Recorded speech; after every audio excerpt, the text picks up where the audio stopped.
Hello, everyone. This is Gloria Brown, your host here at Sound Off. It's our television network, and we are having a great time here.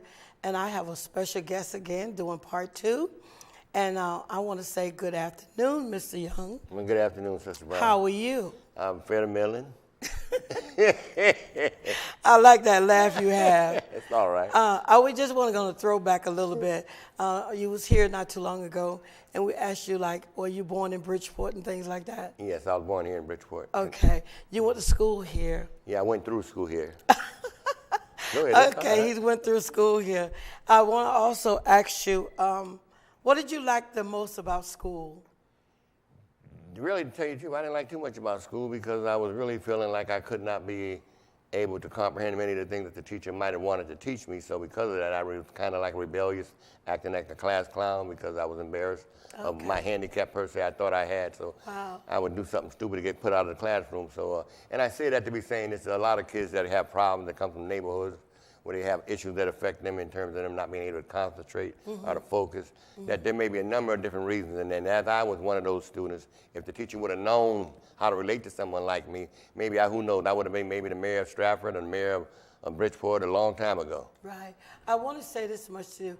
What can you tell the young people before we get into your message today? I want to tell the young people that you can do anything that your mind conceive if you're willing to work at it and make it happen. You know, a long time ago, I used to ride around with the Housing Authority police officers in P.T. Barnum.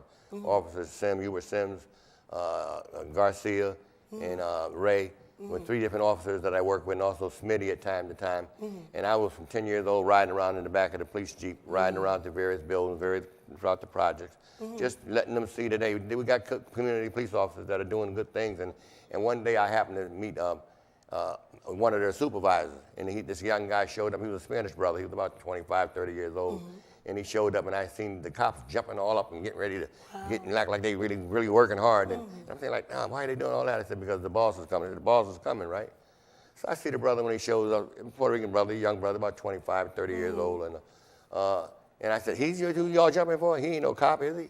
No, he's just appointed from the Housing Authority to represent those police details. And I said, hey, that's what I could do. That's something I could do. And God knows I asked God to give me the skills, to give me the opportunity to do what I'm able to do and what I have been able to do. And it was kind of because I felt back then that was my calling, to be a liaison between the police and the community, because our community has been starving in terms of people getting involved, and they've been starving for people not wanting to get involved because of the fear. Right. There's a real fear out there about wanting to say something about things that you see. And folks would oftentimes say, well, why would you say something knowing that the repercussions gonna come back at you? Some people just will take that stand and will say something in hide of that. But I say to them, no, you got to be careful what you say and what you say about who you're saying it about, because there's a lot of young brothers out there that don't think, they react, okay, before they think about the consequences of what they may be doing. And I'm saying, okay, as someone who came up from the hood in P.T. Barnum, I had my cadet corps, as you've seen in the other picture, of brothers and sisters. We patrolled P.T. Barnum. We kind of looked out for our elders and made sure that our home wouldn't be broken into. And as a matter of fact, in Black Rock, there used to be pocketbook snatching almost every day in Black Rock in the West End. And they used to turn up in the basements in the hallway. And because of me and the relationship I had with the police officers, I would oftentimes go into tunnels and find these pocketbooks, would bring back their medical cards or the license or whatever else that was snatched from them, because there was a lot of pocketbook snatching going on back in the days, you know. So because of me having a relationship with good cops, I felt like these cops were good enough for me to say, hey, man, it's my pocketbook. You might want to get it back to him. Here's some medicine in that pocketbook. So I would do those kind of things, and kids would steal cars, and they would be flying all through the courtyard, knocking down poles. And afterwards, I said, y'all had your fun, man. Let me get that car and give it back to his owner. And I would do little things like that. So as an activist, these are the kind of things I've always done. And I thank God for me being able to do it, because remember, and as I said before, and I don't say this as me trying to tell you about my past or to try to make me look like I'm less than anybody else, but I speak the truth. And I speak the truth because I say that God already knows if I would have had someone that could have maybe got to me when I was young enough to be able to comprehend what I shouldn't have comprehended, okay, back then, maybe God only knows what I've been able to do. Yeah. Because our people are lost. They're confused and they need help. You know, when we say you see something, say something. Well, you see something there, that's a big contaminated dirt pile that I was at the health department where I was working, moonlighting as a security guard, and you see State Rep Newton there in the picture with me, in that picture. And I'm talking about Newton, something's got to be done with these kids sliding up and down on those dirt piles because those are contaminated dirt piles. And they was told to me by the health department, okay? And so health inspectors would come down oftentimes and say, Cecil, man, I don't want to say nothing, but you know, somebody needs to say something about them contaminated dirt piles. Right. So they would tell me. So me and my mouth, I would go forward and make an issue of it. So I reported it to the state, I reported it to the state council, I reported it to DOP and everyone. So as a result of that, okay, I ended up being intimidated to a point where I got terminated for so-called not coming to work. Wow. Okay, they said I voluntarily resigned. I didn't voluntarily resign. Why would I voluntarily resign from a job with the city of Bridgeport after 27 and a half years? Why would I resign? Okay, and the reason why that happened was I was out under doctor's care at the time. Dr. Walters was my doctor at the time when he was treating me, and he had referred me to Dr. Wainick, a psychiatrist up in North End. Yeah. Dr. Wainick, I've been seeing him now for the last 16 years. Yeah, Dr. Wainick's a beautiful doctor. Yeah. My Dr. Walters referred me to see him because of the anxiety, the attacks that was coming at me. It was causing me to lose balance and per se, so put me up under the medication that he had me up under, kind of calmed me down and made me be able to focus more so instead of losing control. But I say this to be saying this here. I got terminated for so-called allegedly not coming to work. Wow. That's what that letter says there. Okay. But ma'am, would you put the next poster up? We'll show you that that was not the case. That here is a time card now that she's going to put there, which was on March 6, 2016.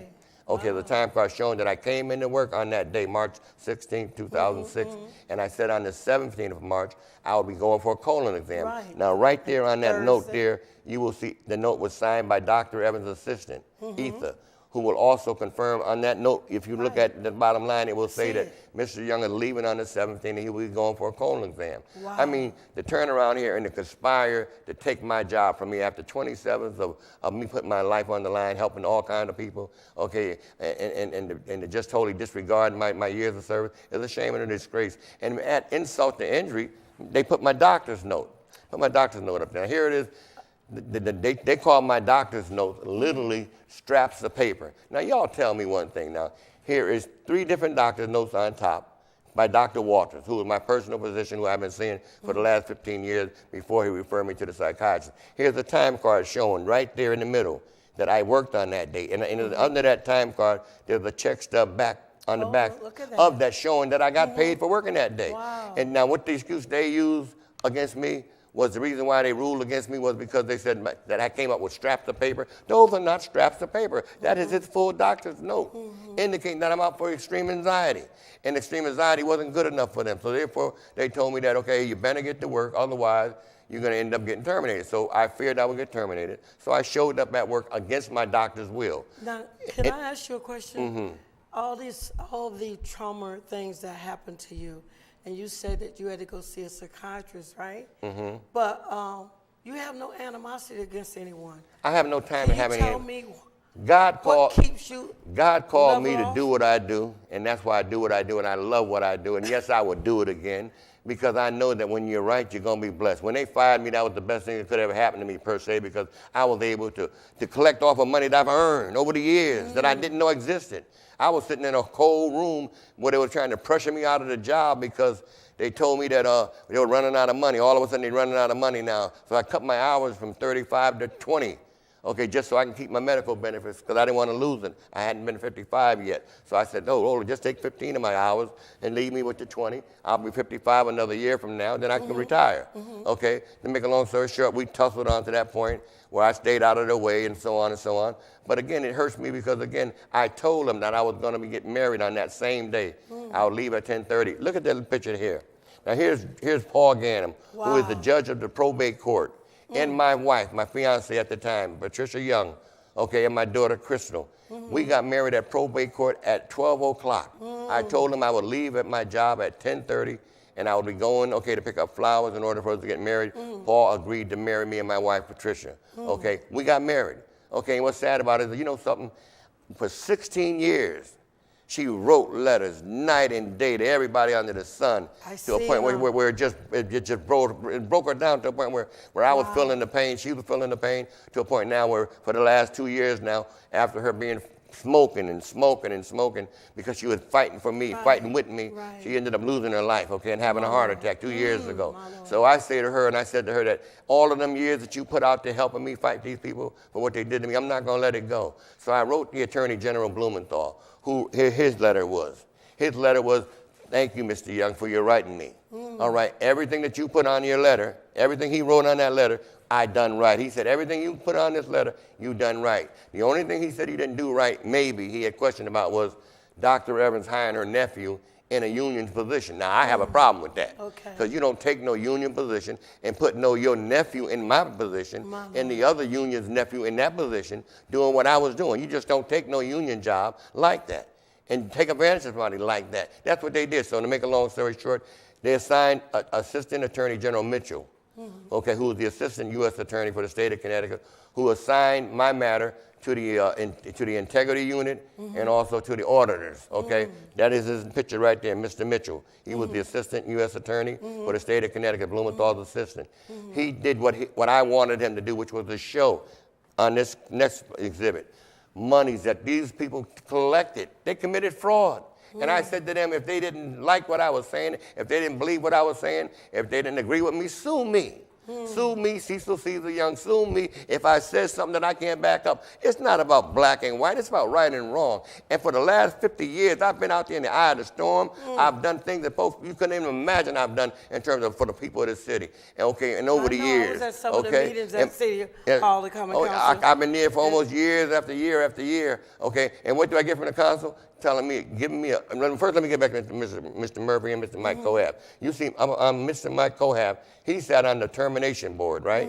Now, sitting on the termination board, when it came time for me for my medical complaint, he sat on the medical complaint board as well.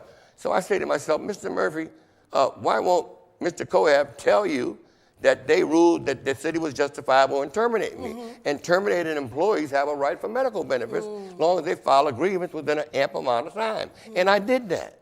So how in the world could I get totally disregarded knowing that he's committing fraud? And I said he's committing fraud, and I said it, Cecil Young, 99 Carroll Avenue, Bridgeport, Connecticut, zip code 06607. Sue me, please, because it's got to stop. You say people get involved, you see something, say something. Well, I said something. Now look at what I'm seeing now. That man committed fraud. When he was on the terminated board, he should have told Mr. Murphy,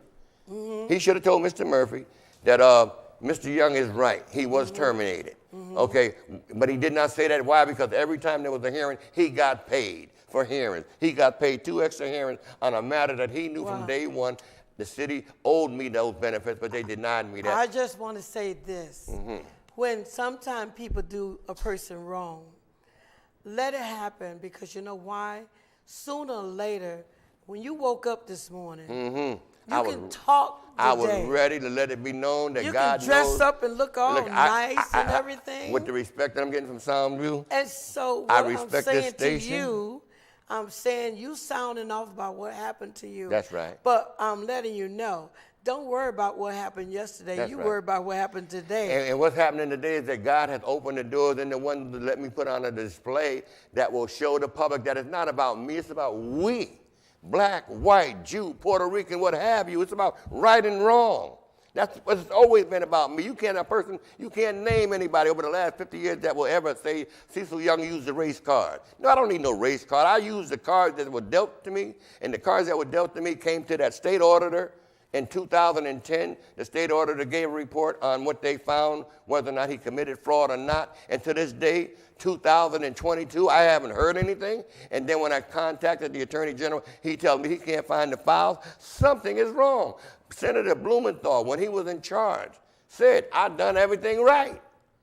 All I say to y'all as a homeowner, as a taxpayer, it's not about black and white, it's about right and wrong. And I say I've been fighting all my life for people's rights. I will continue to keep on fighting for people's rights because I love what I'm doing. I had agreed with God and my mother.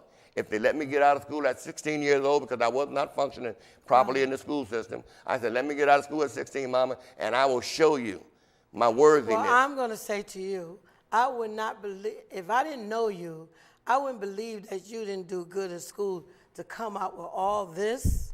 When you focus on things that you know you need to focus on, that you need to focus on, and you do what you do, you can climb mountains, unconceivable, You unbelievable. have sound off. You've been radical.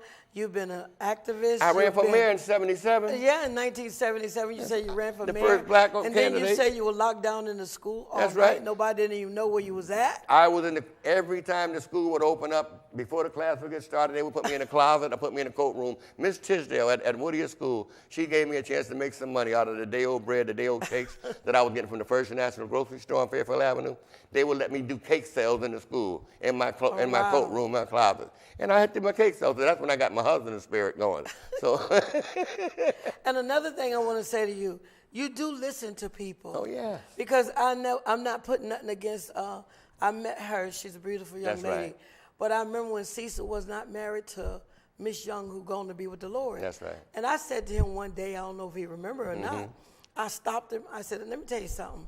It's time for you to go ahead and tie the knot. Yes, you did. I said, because time don't wait on nobody. No. And he went on. He didn't let me be involved in it. No. We ain't done it yet. We plan on doing it in the very near future. No, I'm talking about the one that my wife. past Oh, yes, wife yes, that yes. died. Well, I You did that went with and her did it. because she stood by me, okay, and I was afraid of getting married because my mama and my daddy got married, and next thing I know, I see my mama throw my daddy out, and I never forgot that. So I said, I'm not getting married. You know what I mean? Because I had the fear of being put out. Okay, but as I got old, I got wise, and I realized that my father had a drinking problem. So his problem caused my mother to want to say, you got to go. Every Christmas would come by, he would knock the Christmas tree down. Every Christmas. Wow. I don't know. And you know what's so sad about it? We was going down south about a year or so ago, and my sister had a picture of my father. I never seen him. I don't even recall what my father looked like. And she showed me a picture of me, and I said, he looked like a damn convict. I'm my daddy, right? Wow. I mean, the way he looked, that was my daddy. I never seen him as I recall. But when I seen him and they looked like he did, I said, that's my daddy? I mean, how many other kids don't know their daddy? Right. Don't know their mama? Been misused, been laid and played, and they don't know where to go, who to talk to. Well, I want to say I'm proud of you because, number one, like I say, you know when to start, you know when to stop, you know what to speak up about, and you know what to hold your peace about. And I'm going to say to everyone out there, this is called Sound Off, right here at Soundview Studio. And this door is open for people to come in and speak what's on their heart. That's right. And what they've been going through. That's right. And they don't have no one else to talk to. That's right. They can talk to, I say, him. And he opened up a channel. And the people here is so like a family. That's right. And you can come here and speak up and speak out. Make you feel home. Yeah, you feel at home. And I will say this much to you, Cecil. People don't know Cecil is a celebrity. But he talk about all the things that people did to him. But he don't think about how he woke up one morning. NBC, ABC, Time Magazine, everybody else was at his door all day long. Well, that was when they attacked me at the city council but you know speaking what? out. He don't talk about that. Well, he leaves that alone. Well, because I felt like the sister did something wrong, and I forgave her, and God forgave her, so I let it go. So, Anyway, I'm just saying, by rights, he is a celebrity. He activist celebrity, but he don't speak on it. He don't let nobody know nothing about it. But I'm saying it. Now, we are a family, and they probably say, well, Miss Brown, you talk too much. No, I talk what's in my heart. That's what you're supposed to do. And what's on my mind. I ride by the cemetery every day, and I look and I said, how many people in the graveyard that could have said something, that could have meant something, could have done something? Yeah. I mean, we take for granted the moments that we have that God has given to us. I say to you, use that moment, maximize that moment. I thank God for the studio. Do you know why? Because I would go downtown in front of somebody's business and be on my mic, and I didn't like disturbing their customers. I didn't like making noise over no microphone in front of their businesses. And I felt very sorry for a lot of the business folks who would say, why are you out there talking about me? I ain't talking about them. You're affecting my customers. So I say, thank you, Soundview. I want to come to you more often because I don't want to be going in front of people's businesses with my loudspeakers because I got them. I plan on coming in front of the courthouse. I use them for the festival. And look here, I plan on coming in front of Superior Court this week or next week. It's going to be hot this week. The week after next, I'm going to probably come in front of Superior Court and then in front of the federal building. What I've done, I have nothing to hide. I love what I do, and I'm going to continue to do what I do. I'm going to give you a little bit of advice. You ain't got to go nowhere. Right here is where you have done step your feet. But I'm going to tell you something else. There's something that happened not too long ago. Make it quick because it's about you. All right. But I'm trying to give you a little bit of, pinch of advice. When someone bother you, what they call that when you go to court, restraining order, right? Restraining order. Okay, you can do a restraining order to the heaven above. That's right. So some kids and a bunch of people was going to court not too long ago. Yeah. And they said, Miss Brown, we don't want you to come.